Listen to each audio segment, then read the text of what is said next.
Hello, I am Ilham Galpush Najad and this is Daka to Daka, the music of discontent.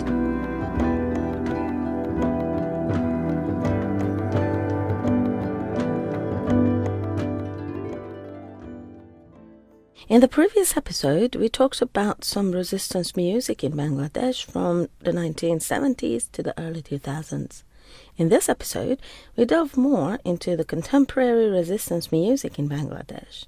Just a note here that I am new to learning Bangla. I hope to pronounce the artists' names, songs and terms properly. In 2000, a Bangla heavy metal album was released by G-Series studio, Charpotro. This became a milestone in Bangladeshi music and was marked as the birth of the new Bangla underground. The artists who participated in this album were saturated with traditional Bangla pop, rock and roll, and they were looking for something that was not mass-produced or consumed in both Bangla and English. Charpotro was the first rock metal album in Bangladesh that gathered various known underground artists, rock and metal bands like Metal Maze, Cryptic Fate and Arthur Hin, to name a few. Generally, the songs in the album are about turning a new leaf in life and overcoming past struggles, about love, heartbreaks, and grief. Although none of the songs are bluntly political, among them songs like Cholo Bangladesh by Cryptic Fate addresses Bangladesh's history of political and societal struggles while being optimistic about the future. According to Shams bin Ghadir, a cultural studies researcher, up until the release of this album, most of the works similar to metal music were mainly covers of American bands. Charpotro was the first attempt of Bangladeshi artists to create heavy metal music, combining Bangla sounds and metal music, but with both Bangla and English lyrics, as if they were addressing audiences outside of Bangladesh. Based in London, Nishat Anjum is an excellent example of this shift to English lyrics. Nishat released her first album in 2020. She is mainly known for her song Magic in Me, which was released in 2018. In the comments under her YouTube video, many users have attacked her for singing in English, and they question her skills and musical knowledge. Many commentators mention the colonial past and the British imperial traces, criticizing Nishat for reproducing the discourse of imperial power through her English lyrics.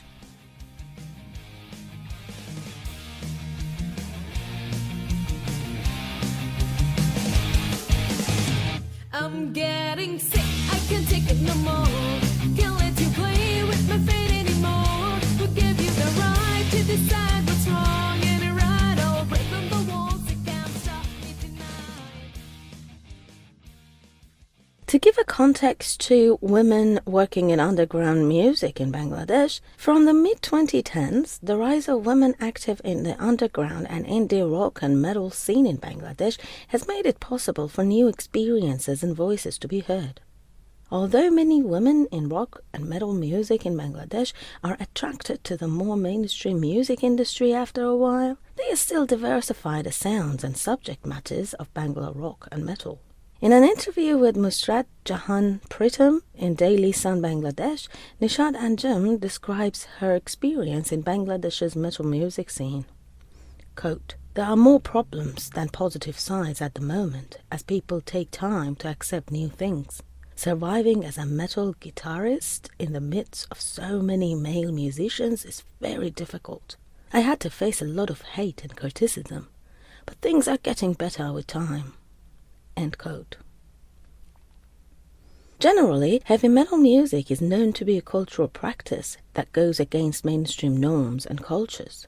But as Hill, Lucas and Riches suggest in their work on marginalization and the metal music scene, some hegemonic power relations within heavy metal marginalize some artists based on gender, sexuality, race and ethnicity. The acceptance of minoritized groups, such as women, in a genre like metal or some indie rock subgenres, lead to a complex struggle of acceptance, pleasure, and desire. This has also seemed to be working with a similar mechanism in Bangladesh's indie rock and metal scene. Samia Huq, a professor of anthropology at Bloc University, points out that women have historically been instructed in Bangladesh, similar to other Muslim societies, to suppress their desires and pleasure. And one site that enables them to practice this pleasure and desire is music. Women who tried to make a place for themselves in the underground rock and metal music scene in Bangladesh spend a lot of energy adopting and accepting the male-coded norms of metal. At the same time, they resist society's expectation of them to pursue a genre of music that is more suited for women. These expectations rise because of some stereotypical labels that come naturally to the public's minds when anyone talks about underground rock or metal.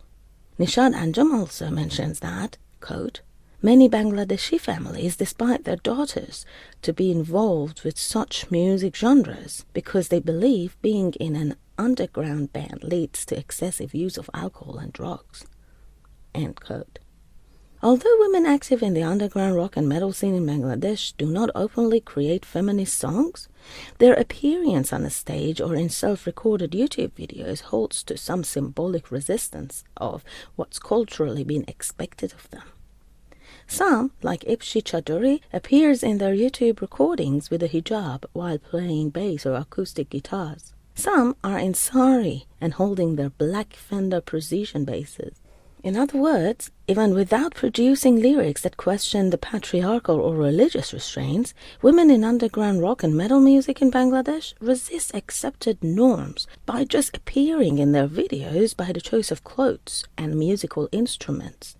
As opposed to pioneer Bengali rock and political underground death thrash metal artists, the contemporary musicians of the Bengali underground and indie rock women artists are not head-on activists.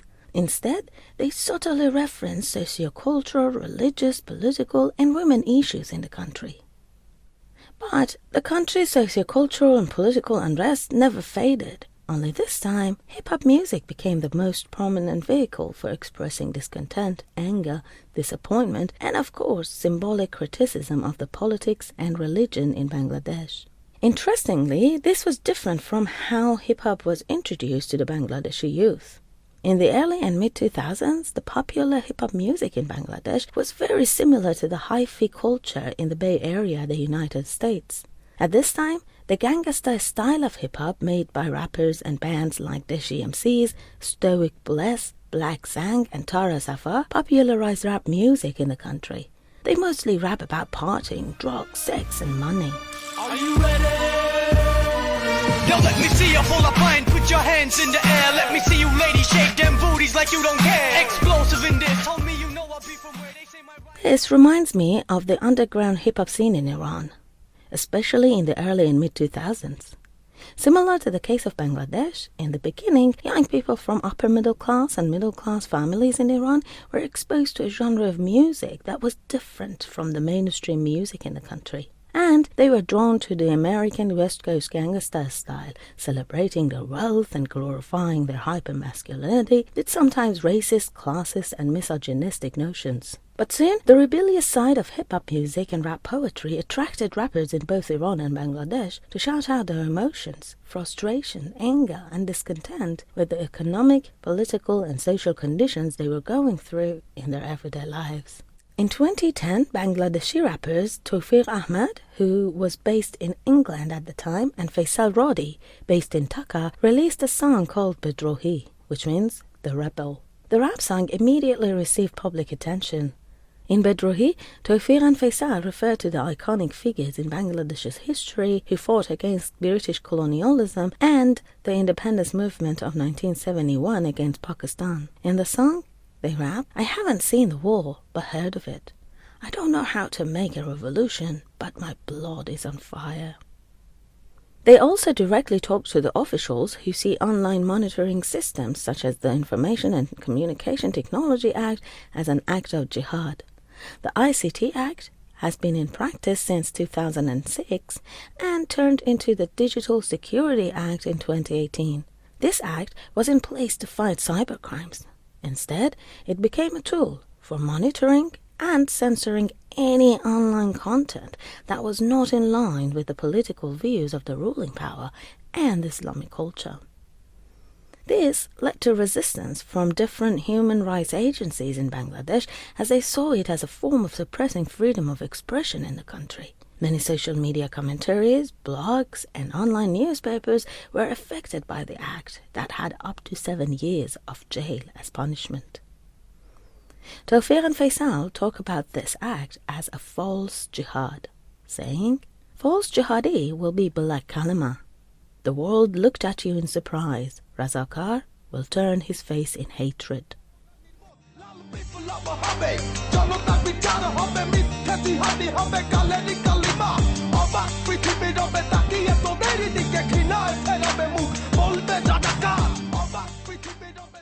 The use of the term Razakar is very interesting to me. As I explained in my introductory recording, I am originally from Iran. While listening to Bangladeshi music for this podcast, I could recognize some words that sounded similar to Farsi words but were pronounced, written, and even used differently in Bangla. Razakar is one of them. In contemporary Persian, Razakar means a volunteer who helps those in need. But this word that connotes such positive meaning is used by the rappers as if it is a swear word, or as if they are talking about some kind of devil. In my research, I found out that the East Pakistani paramilitary force who opposed Bangladesh's independence adopted the term in the 1970s and called themselves Razakar. During the Independence War in 1971, the Razakar military group committed a plethora of war crimes, to the point that now, in Bengali popular culture, the word Razakar is a political slur, and it has become a pejorative term synonymous with a traitor. Towfique and Faisal use Razakar to compare those who ran the Security Act to the Razakar military force during the Independence War. The two rappers bluntly attack the government decisions that have affected the everyday lives of people in Bangladesh, especially the economic crisis of the 2010s. Interestingly, Towfique's political views have drastically changed towards the political right after moving back to Bangladesh. Now, his artistic work primarily supports Bangladesh's Muslim conservative ruling power. Other than expressing discontent, focus on the political decisions in the country, some hip-hop artists criticize the politicization of religious beliefs and faith in Bangladesh. In his song White Democracy, Mathion, a rapper based in Dhaka, addresses the problems that rigid and strict religious laws cause in the country and also religious conflicts in the region in general. He raps, "For how long religion would be subject to big politics? Maybe I am a Christian, but I understand your corruption." In the song, DJ Mathion mourns a handful of tragic catastrophes in contemporary Bangladesh. Mathion reminds the audience of the still unsolved murder cases of Shagur and Rooney, two well-known journalists in 2012, the collapse of Rana Plaza, a garment factory in Dhaka district, in 2013, and Felani Khatun, a 17-year-old girl who was shot while passing the Indian-Bangladeshi barbed wire border. In the song, Mathion asked the politicians to be more sympathetic and responsible towards these economic, sociocultural, and international issues. It is worth mentioning that the tendency towards ultra-Orthodox Wahhabi and Salafi versions of Islam in Bangladesh has been strengthened recently. Similar to theocratic leaders in countries such as Iran, the leaders of political parties with Islamist agendas in Bangladesh fear what they call westernization or Americanization. One way of resisting such fears for these countries is to grasp a political interpretation of Islam that enables them to establish cultural and political identities separate from those of the so-called Western countries. Places like Bangladesh initially embraced Islam through egalitarian traders and Sufis. So the Islam that the general public knows and practices has been more toward distinctive faith, literature, and arts. This reminds me of how things work in Iran. The state, similar to that of Bangladesh, insists on observing a form of fundamentalist, conservative literalist Islam with which the general public does not conform. I found out that most of the rap songs that I call resistance hip-hop or conscious hip-hop in Bangladesh address political corruption, economic difficulties, violence against women, and Islamic conservative literalist laws and policies. Still, as Mubashir Hassan, a researcher and author, explains, many rap artists had to self-censor as a result of the Information and Technology Act and the Digital Security Act, in fear of becoming a target by the government. But this has not stopped rappers like D. Ruthless or Nizam Rabby for criticizing the oppressive rules and policies.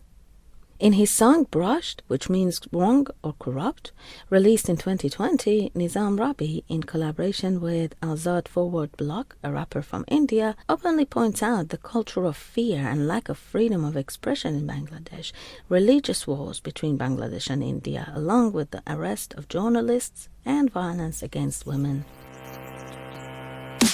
भ्रष्ट समाज क्योंकि बुद्धि इनकी भ्रष्ट स्वस्थ नहीं सोच इसलिए होते जा रहा सब ये नष्ट कष्ट से काफी तुम दूर क्योंकि लीला घुसे नस में कसमें देके फेंके जाल और हम सब होते वश में तुम सब Many articles and academic research explore men rappers in Bangladesh, but the history of women rappers in Bangladesh has yet to be documented thoroughly.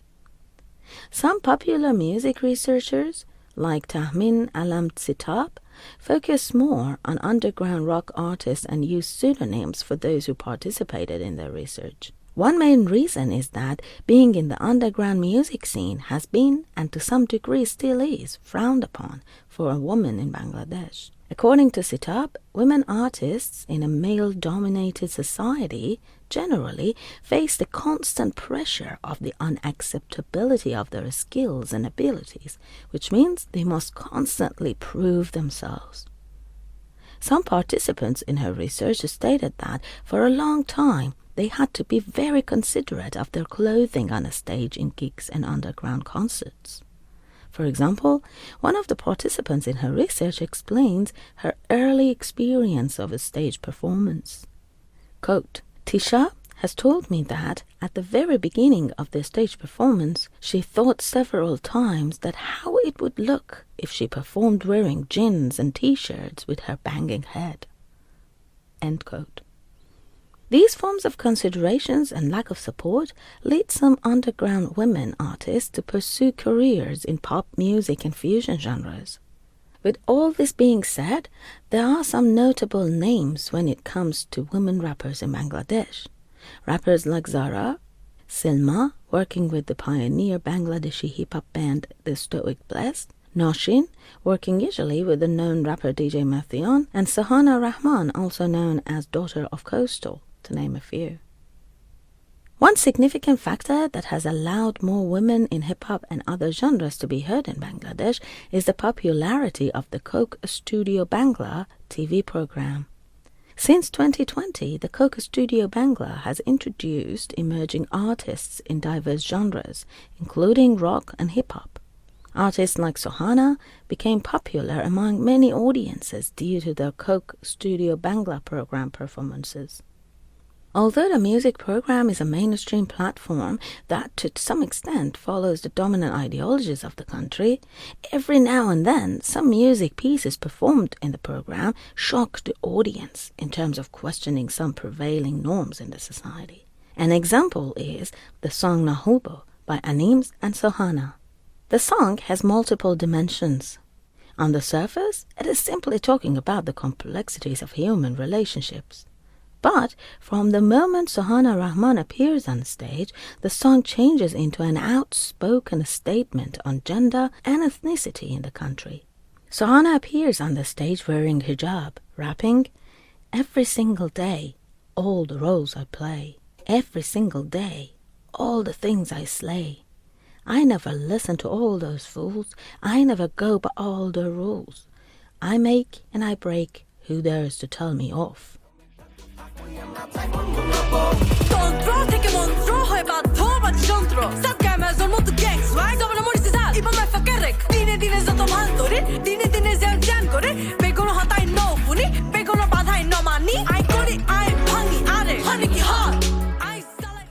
The song lyrics are in Hajoni, indigenous language, and Chattogram dialect. Both are not mainstream languages. And as Nafisa Tanjim, a professor of interdisciplinary studies at Worcester University, explains, the dialect is not understandable for most Bangla speakers. Well, the song had many negative feedback from the show's viewers. According to Nafisat Anjum, this reaction comes from a nationalist sentiment embedded in Bangladeshi society. She says, quote, "This nationalist sentiment can accept indigeneity only to a certain extent." End quote. Tanjim means here that it is non-threatening and safe when an indigenous form of culture is only being presented as a flavor combined with a more mainstream accepted normative cultural practice. But when this indigenous art has its own agency away from the unified, imagined nationalist identity, it will not be tolerated by the public. This is what happened to the song Nahubo. It empowers ethnic indigenous groups in the country, but it also cracks the unified nationalist sentiment. Nawshin, a rapper based in Dhaka, released a song called Say No to Rape, which is one of the very few blonde rap songs that openly talks about rape and harassment as a part of an everyday life experience of women in Bangladesh. The title of the song is relatively self-explanatory. Nawshin touches on violence against women in the everyday life. She also addresses several sexual assaults in 2020 Bangladesh, including an incident in Cox's Bazar in Dhaka. In another song, Bakruddho, meaning speechless, Nawshin talks about the oppression of women in their everyday lives and that despite all of that, women still hold up and handle their struggles. In the song she raps, "From the moment I am born, I am oppressed. I'm supposed to conform to all social expectations of me. I am the daughter of Bangladesh, oppressed all my life. But despite all of that, I say, Mother, I love you." তোমায় ভালোবাসি সকাল বিকাল মাথায় শুধু একটা প্রশ্ন আমার ঘুরে নারীতি বললে কেন ইজ্জত নিয়ে মেরে ফেলে ধর্ষণ করে যখন রাস্তা লাস্তা তার ছুঁড়া মারে নশা সমাজে চরিত আমার চোখে ভাষা উঠে মন তো বলে Bakruddho is a rap song that celebrates Bangladeshi women for their constant endeavors to make life easier for themselves and the future generations of women in the country. It also subtly implies nationalist notions. In different parts of the song, Nawshin refers to Bangladesh as the mother. In a way, the piece points out the paradox of nationalism.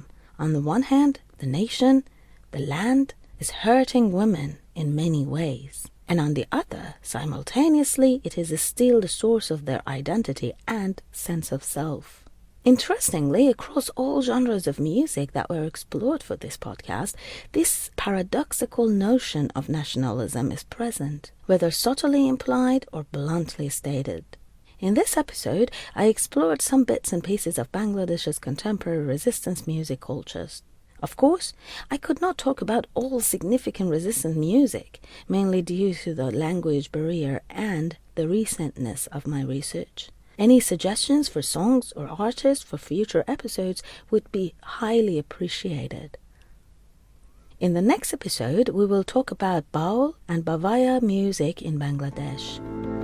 Thank you for accompanying me on this journey.